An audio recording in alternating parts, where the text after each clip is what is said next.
I'm so glad you're here. Allow me to introduce myself. I am Lord Blood-Rah. I host horror and science fiction films on my TV series, Lord Blood-Rah's Wrackin Theater, but here, in this cool, intimate darkness, I'll be presenting tales of horror and the uncanny solely for you, alone. In this auditorium within your mind, you will coalesce the settings and the players from the ether of your imagination. Your terror will be your own creation. This is the sorcery of sound, the subtle magic of old-time radio, horror.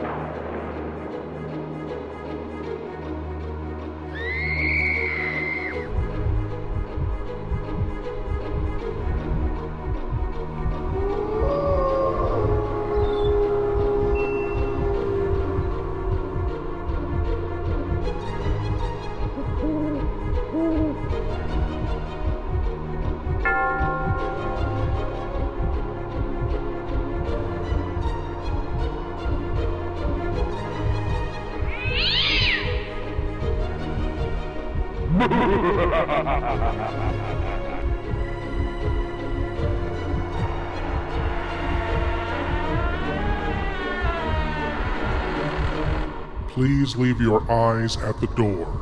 You will not need them. This is Lord Blood-Rah's nerve-wracking Auditorium.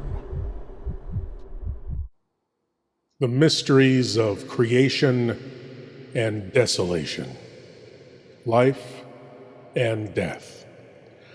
Many have speculated on the subject, proposed theories and explanations and suppositions.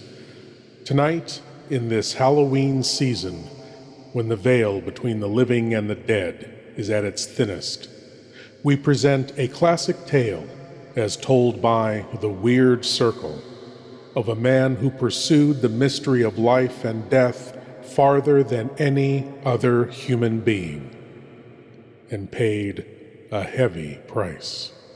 From the mind of Mary Shelly comes the tale Frankenstein.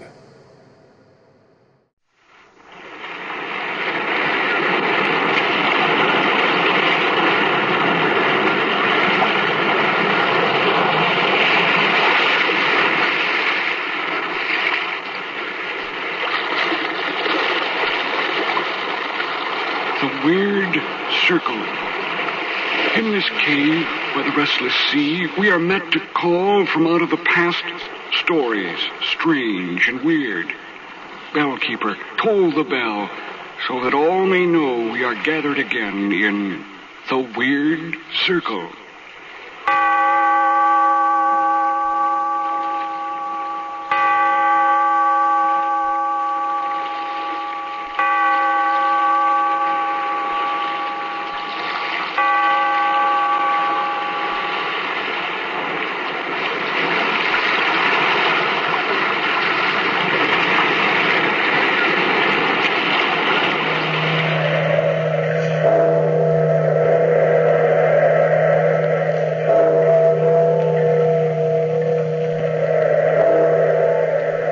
Out of the past, phantoms of a world gone by, speak again the immortal tale, Frankenstein.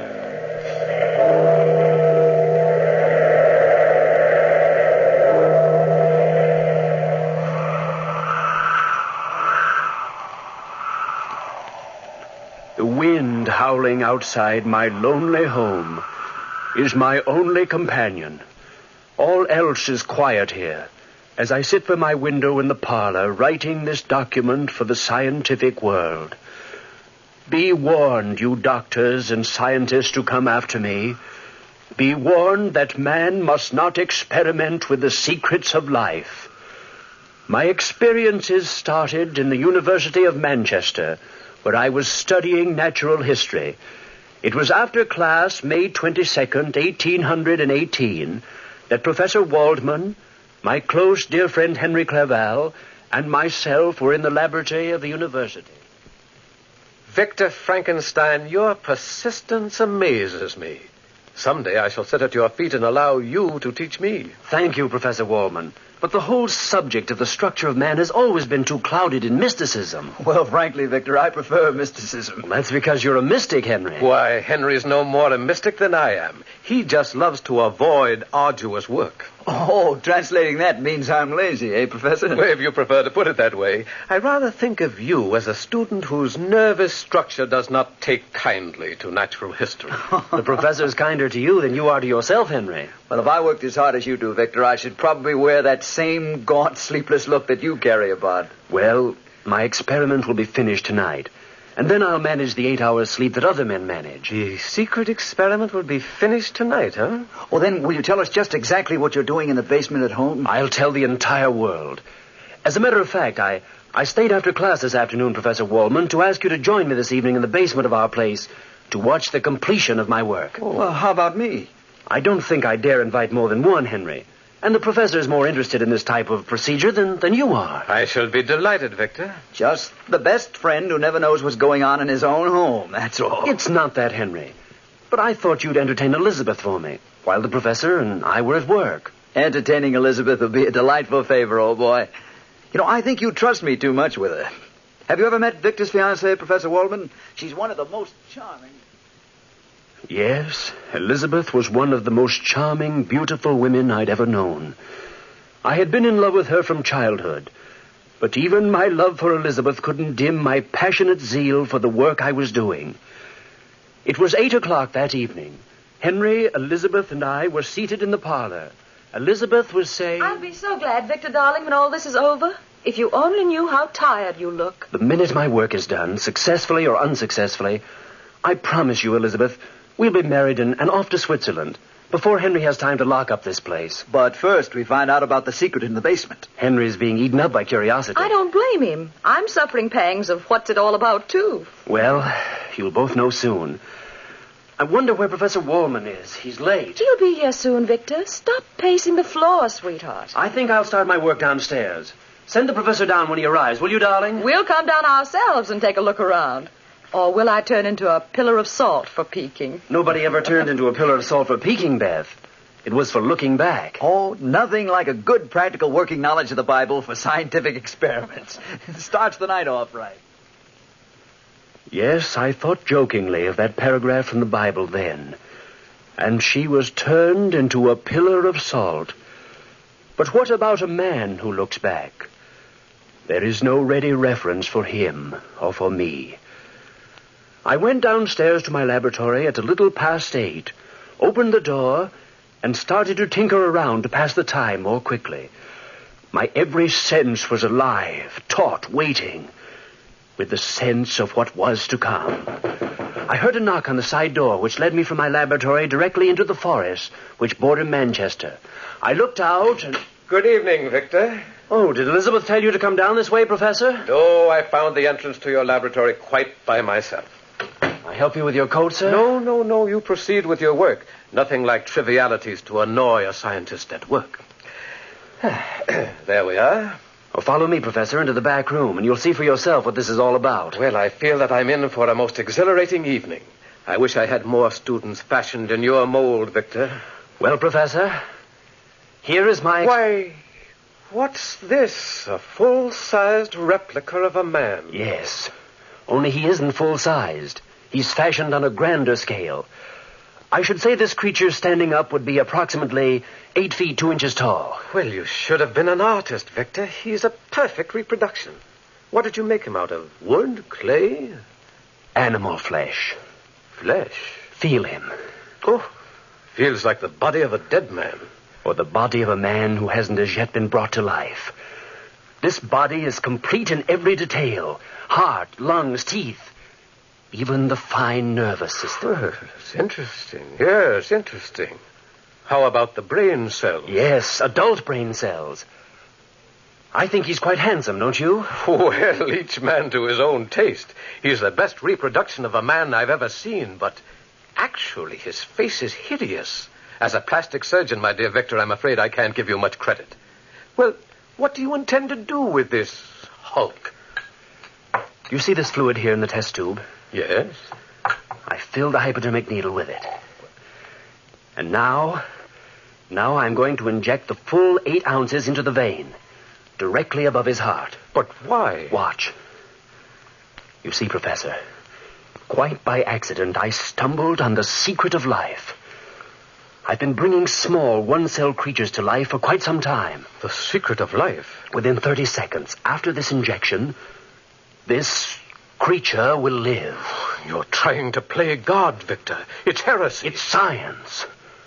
I'm making a new race, by far finer than the present one. Larger in structure, stronger, heavier, healthier.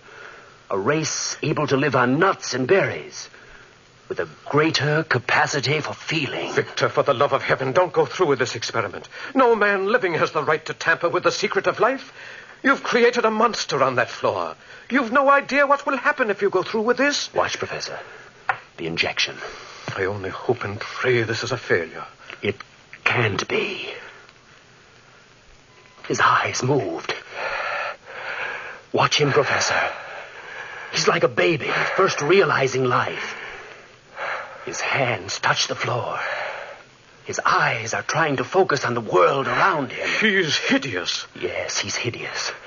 I made the skin too much like parchment, I'm afraid. Victor, get rid of that monster. He's trying to stand up. If that mind which you've created is a twisted one, have you any idea what kind of horror you've let loose in England?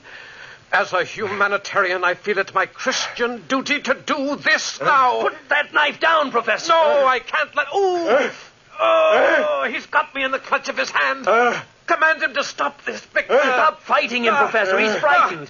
He has the same reactions as a child. Grabs and won't let loose. Let me go, monster. Stop! Don't go out that door. Put the professor down. Don't go out that door.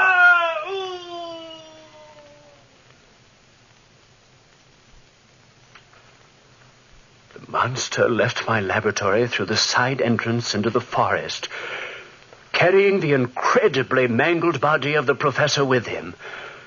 I rushed out of my laboratory after him, but the creature was faster than I, and he disappeared from view. I returned to my laboratory and destroyed all evidence of the creature's manufacture. I burned the blueprints from which I had made his body. Then, carefully, I locked my laboratory and went upstairs to join Henry Clerval and Elizabeth. I must have looked wild-eyed as I entered the room. Henry, that's most amusing. You tell the best anecdotes in all of England. Oh, you flatter me, Elizabeth. Oh, Victor, you're through sooner than we expected. Darling, what's the matter? Didn't the professor show up? Nothing's the matter. My experiment was a failure. Oh. But the professor... He never showed up. Beth, Henry, I want to go away. Of course, darling, we will, as soon as Henry can get the house locked up. I don't want to wait. I want to leave at once, tonight. Please, tonight, Beth. We can get married before we cross the channel and then go to Switzerland. But it's almost midnight now, darling. What's the difference? Please, Beth, if you love me. But why tonight, Victor? Henry, you've no idea what I've been through. I have to get away at once. Of course, darling, if you insist. Anything you want. And we'll be married before daylight. Darling, darling, Beth. I know a little minister whom we can awaken. And so Beth and I were married that evening in a little chapel on the coast. Then the three of us fled to Bern, Switzerland. I refused to have anything to do with the civilized world. No newspapers, no word of home. Just the peace and quiet of the Swiss mountains. Henry and Elizabeth both tried to learn of the events which had occurred in my laboratory that evening. But I never broke my silence on that subject. After the first tries, they refrained from asking me about it again. It was in the middle of the 4th month of our visit when Henry and I were sitting on the terrace of the little house in the mountain. Beth was out picking berries when Henry suddenly... Victor, I'm your closest friend. I've tried to keep silent about... Well, Victor, the day after we left England, I bought a newspaper. Did you, Henry? Yes, I saw this clipping on the front page. I couldn't very well miss it. What clipping? This one. The horribly mangled remains of Professor Waldman was found on Beekman Hill. The identity of the unknown murderer is being sought by Scotland Yard. Poor Professor Waldman. I'd no idea. Hadn't you? No. What are you trying to say to me, Henry? You're leaving England so suddenly that very night. Your fear of being discovered, the secret experiment. Well, it all seemed to add up to some kind of strange connection with this clipping. Now, if you're in trouble, Victor, you can depend on me. I'll stay by your side. I'm not in trouble. I'm just tired, terribly tired. And you know nothing of the professor? Absolutely nothing. He didn't come to our chateau that evening. I told you he didn't then. Stop questioning me. Victor! Victor! We're out here, Beth. Oh, I've just had a horrible experience. Oh, darling, I'm so glad to see you. You're pale, Beth. Sit down right here next to me. Well, what happened, Beth? Well, I was walking in the woods not far from here when I looked up and saw a man. Sort of a man standing over me. Well, men aren't so bad. That is, if you happen to know the right ones. And you do. I'm not joshing, Henry. He wasn't exactly a man. He was twice the height of anyone I've ever seen. And his skin looked like dried parchment. It's incredible, but I think I've seen a monster. Monster? Yes, I ran away. He didn't follow me. He just stared after me, watching me. You do believe me, don't you? A monster stared after you? Look, Henry. Victor, through the trees right out there. Look! There he is again!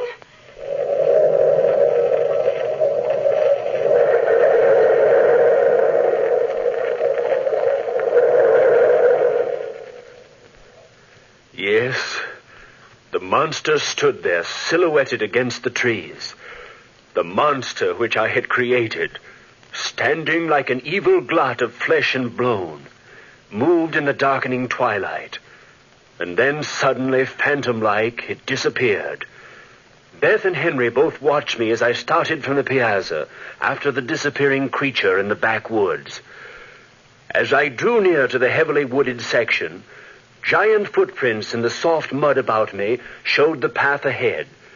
The sun was sinking in the west, and the last orange pinpoints of light needled my flesh until every sense within me was tingling with the expectations of seeing my living horror. Then I realized I was unarmed. Every crooked tree, each twisted branch which obstructed my path, appeared to be his form. I heard the crackling of a branch and the moving of a form on the velvet moss. I thought you'd come, Creator. You. Are you frightened, Creator? You dare talk to me? Please, don't turn away from me. Please. Let me go. I mean no harm to you. Listen to me, Victor Frankenstein. You must listen to me. You created me. You owe me that much. I owe you nothing, murderer. Why am I a murderer? Because you created a form so horrible, a face so distorted, that no man can look upon me and call me friend.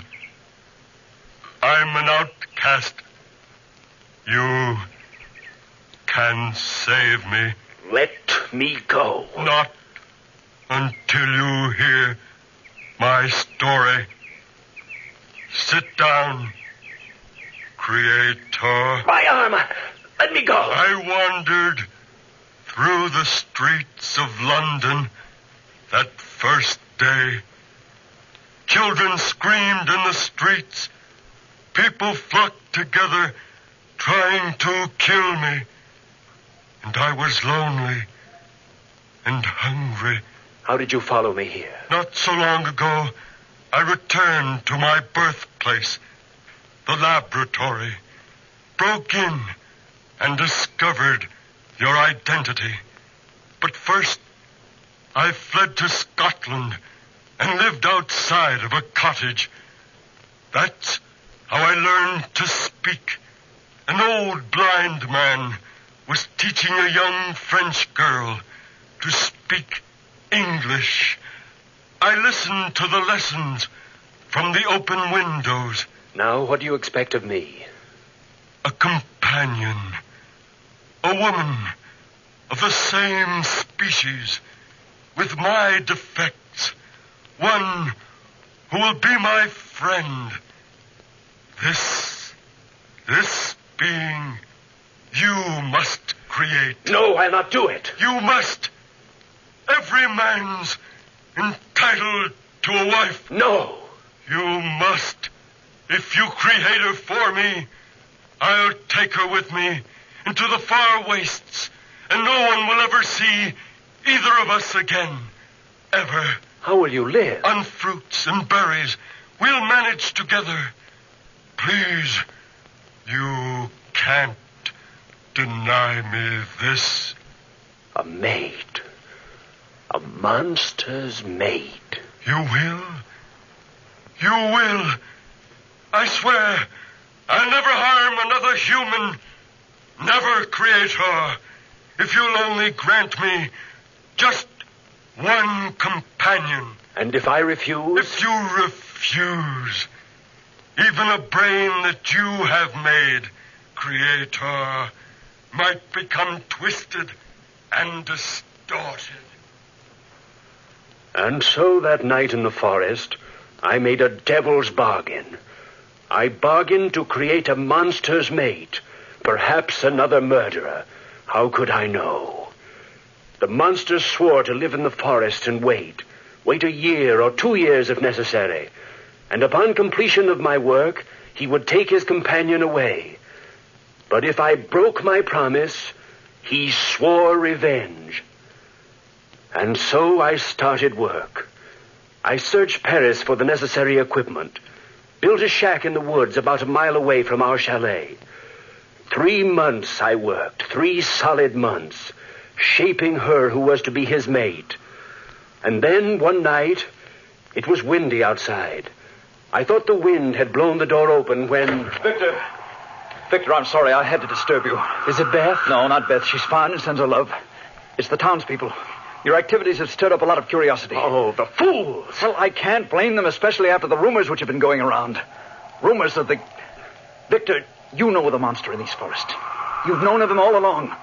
People have seen him and connect him with you. Mothers in the village are frightened of their children. I know nothing. Look, I'm only trying to help you. I know nothing, I tell you. But the men have banded together. They're going to make a raid on you here, to burn your laboratory down, and to find the monster who lives in these woods. They can't. They mustn't. Oh, what devil's work are you carrying on, man? I'm trying to help you. Oh, Victor, will you please let your friends be your friends? Henry, go back to Beth and leave me alone. Beth is safe at home. You're in danger, and I won't leave your side this night, my friend. Then be prepared. Prepared for what?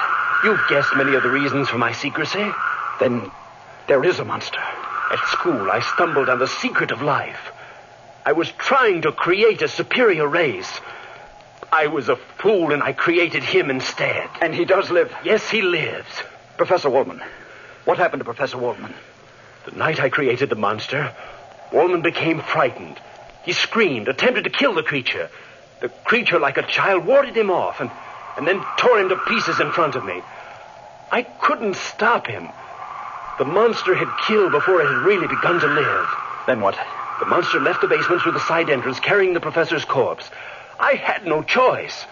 I had to leave the country. Oh, what are you doing with that creature now? Fulfilling a promise. Follow me into my cabin and I'll show you. How soon do you think the townsfolk will be here? Oh, within 2 hours or so. They're meeting in the square in town. Come in. What? A woman? Yes, a woman. The monster's mate, his friend. I promised him a friend, and in return he swears to hide himself forever from the world. A devil's bargain, Victor. A bargain I must keep for all our sakes. But the monster proved himself a murderer time and time again. Why, in London after the death of Professor Waldman. Time and time again. But how do you know that the mate won't be even more vicious than he? You'll let loose an avalanche of hatred. Oh, destroy her before you bring her to life. Yes, avalanche of hatred. Look, you've no time to waste. Set fire to this cabin quickly, Victor. Set fire to the cabin and come away. Why, man alive, you can't go through with this thing. But the promise. It's a promise to a fiend. He'll be your death and ours, Victor. Oh, hurry, man, hurry, if you've any love for Beth. I've been insane with grief and fear for Beth and you. Go back to Beth Henry at once and wait for me. And you? I'll set fire to the cabin as soon as I destroy my books. I'll join you later. Well, hurry, friend. We'll meet you home as soon as you can make it. For 1 full hour, I worked feverishly. I soaked the shack in oil, and then taking a taper from the vase, I lit the fire. The fire started quickly. I placed my books in the very center of the room, and then opened the door of my shack. The experiment was at an end, and I felt free. The monster's mate would never live. I walked out, and then I saw him, his face contorted with rage. Ah! My wife! My only dead devil friend! Ah! My only dead! I knew then what was in his mind as he raced through the forest in front of me. The blazing shack was a beacon of light, and I saw his huge, misshapen form outdistance me, far outdistance me. He was faster than I, taller than I, and covered more territory. Racing, running blindly through the forest, I reached my home. The door of my home was flung open. Henry, mutilated and torn, stumbled blindly toward me. Victor, the monster. Henry, what? I tried to, Victor. Henry, you. Beth's alone. Upstairs. Beth, I'm coming, darling, I'm coming. I'm coming upstairs. I'm coming, darling, I'm coming. If you kill her, Beth!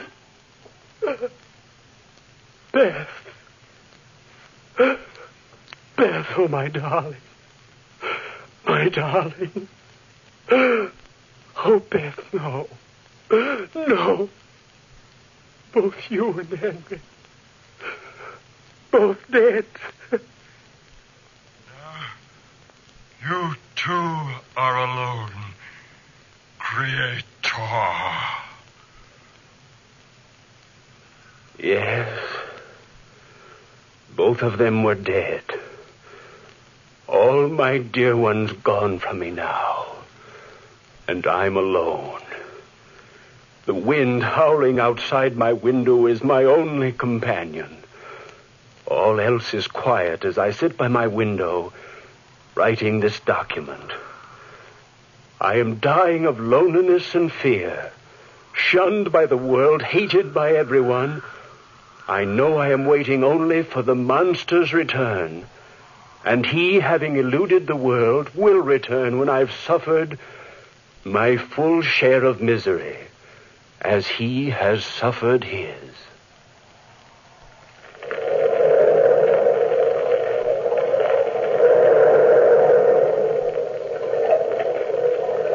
From the time-worn pages of the past, we have brought you the story, Frankenstein. Bellkeeper, toll the bell.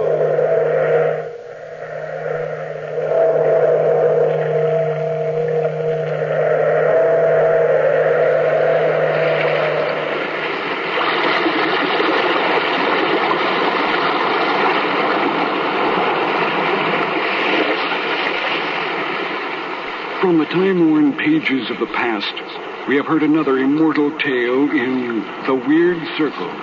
Bellkeeper, toll the bell. Be here in this lonely cave by the restless sea once again next time for another immortal tale in The Weird Circle. Frankenstein created a man doomed to loneliness, misery, and despair. And in the depths of his torture, he reached out and brought loneliness, misery, and despair to his Creator. They are now bound together forever, each in their own personal hell. Thank you for joining me in the Wrackin Auditorium, and I hope you'll come again. But now it's time for you to rejoin the, real world. I am Lord Blood-Rah, and I'll be waiting here for you in the shadows of your mind until the next time you seek the darkness. Good night.